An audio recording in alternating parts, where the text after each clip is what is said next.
Spirituality in healthcare, it's become a key research centre for the university and a key area of research for the university. But when we say spirituality, we're not talking about religion here. What exactly are we talking about? No, I think that's why a lot of health and social care practitioners turn off when you talk about spirituality, because they immediately think we're thinking of religion, and probably in their training what they were taught about was, when we're thinking about spirituality, we do a tick box and say, you know, what's somebody's religion, do they need special needs for food or culture and things like that. But that's not what spirituality is about. For some people, religion may be what informs their spirituality, but that will be a smaller number. For the majority, it's about what gives us meaning, hope and purpose in life. And that's really important, especially when we start to think about how do we deal with illness, how do we deal with crisis, because those sort of things impact our ability to know how to cope and to think about, you know, why has this happened to me, what's going on here. And when it comes to terminal care, you know, this is the end of my life, what am I going to do? And spirituality becomes very important in times of illness. So it helps the patient, basically. In simple terms, it gives them a new reason to be, a goal to drive. Yeah, I think certainly the research talks a lot about that patients want to talk about spirituality, and what tends to happen is that healthcare workers and social care workers don't know what to say. That they think it's going to be something deep and philosophical, and actually it's about basic communication. It's about connecting with a patient and listening to what their concerns are and trying to help them find some meaning and hope and purpose in what's going on for them. So what you're saying is a lot of healthcare workers sort of shun it a little bit, more out of nerves than anything. Yeah, I think certainly the research again talks about that health and social care practitioners see spirituality as something that is important for patients, but they don't know what to say, and they don't have the confidence in knowing what to say, and think if they start these conversations it's going to take hours and hours and tie them up in knots that they don't feel comfortable about. The other thing is that in the media there has been cases over the years of people being suspended for talking about their religious beliefs. So again, because health and social care practitioners think that spirituality and religion are the same, they think, well, actually if I do that I might get into trouble with my nursing board or the GMC, those sort of things. And you're looking to introduce this into the curriculum here at Huddersfield University and the nursing students here.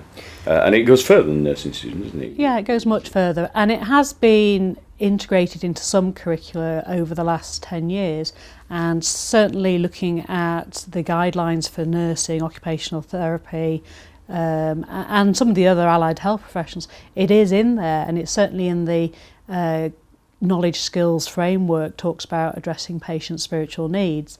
I think what happens though is that it doesn't say how do you do that, and so some people think if I've asked them about their faith then I've ticked that box, but they don't realise that spirituality is different to religion. There can be some overlap, but it is something that all of us have in our lives, what gives all of us meaning, hope and purpose. So for some people it might be their relationships with their family, with their grandchildren, it might be with nature, it might be pets, it might be what they do day to day in terms of hobbies that gives them meaning and purpose. It might be to do with their work, and it is something that does impact us all. And are students beginning to, is it something that students begin to realise they need in their toolkit?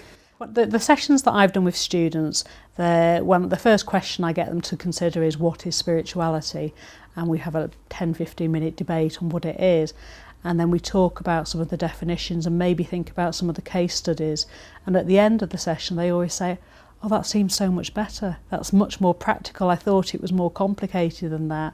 And it is, spirituality is intensely practical. And I work in primary care, so I have 10 minutes with a patient, and in that time it's to assess, diagnose and treat somebody.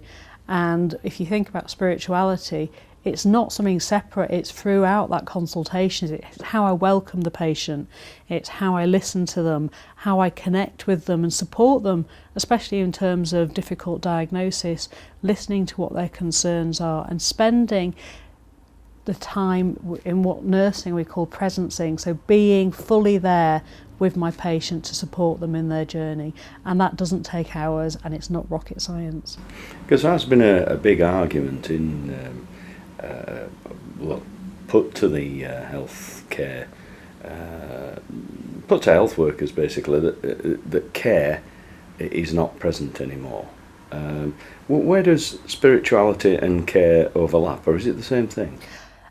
I think they're both integrated, and I think compassion, care, and basic skills of health and social care practitioners, they should be ingrained in our practice and they should be taught throughout our training, and they are, but I think there is a huge issue with compassion fatigue, and I think, certainly thinking about the Francis report, spirituality is key to that, because it is fundamentally how we relate to our patients, how we listen, how we care. So they're very, very close. And I think that if we start to think about spirituality in health and social care, we will hopefully improve our approach to caring in general. You talk about compassion fatigue. What exactly do you mean by that? I think in practice, a lot of practitioners are burnt out. And I think for me, without trying to get very philosophical, I think we're in a very individualistic society. There's a huge demand on us to be busy, to achieve, to focus on maybe developing our practice in ways that maybe take us away from our patients. So in nursing, a lot of the key skills and tasks that I did with patients are probably done by a healthcare assistant now, and many nurses might be developing other skills that might be pulling them away from direct patient care. And I think some of it is we need to get back to the basics. And I think with compassion fatigue, it tends to be we think we have to be really busy. We've got less staffing. We've got more demands on us, more targets, and some of that that is important, but it does sometimes pull us away from what the important things are. And I worked in A&E for 10 years, and we used to have patients on trolleys for hours on end, and that constant barrage of the door opening and patients coming in and waiting rooms being full. But for me, the basics were, if I'd got somebody there for 4 or 5 hours, making sure they're turned, making sure they're not incontinent, making sure they've had a drink. They do take time, but they don't take hours and hours, and it is about how we treat people and how we manage our day-to-day tasks so we don't become burnt out. But there's also a real need to focus on our own spirituality, because if you're doing something in your work that doesn't give you meaning, hope and purpose yourself, you are going to end up compassion fatigued. The University of Huddersfield, inspiring tomorrow's professionals.